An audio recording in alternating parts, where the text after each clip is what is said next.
આરોપી પંકજભાઈ વઘાસિયાએ કરેલ ફ્રોડની જામીન અરજીના શું જજમેન્ટ આવ્યું તે બાબતે પંડ્યાજી આપ શું કહે છો?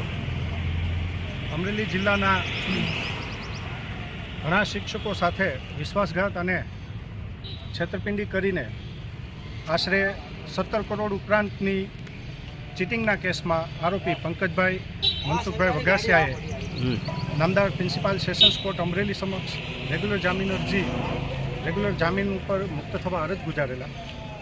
તે કેસમાં મૂળ ફરિયાદી શ્રીમતી ભાવનાબેન પટેલ તરફે અમો ધર્મેશ એચ પંડ્યા તેમજ સાજિદ ખાન પઠાણ એડવોકેટ રોકાયેલા હતા અને ભાવનાબેન તરફે અમોએ લેખિત વાંધા જવાબ પણ રજૂ કરેલા હતા.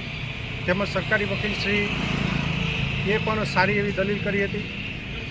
તે તમામ વસ્તુને ધ્યાને રાખી મહેરબાન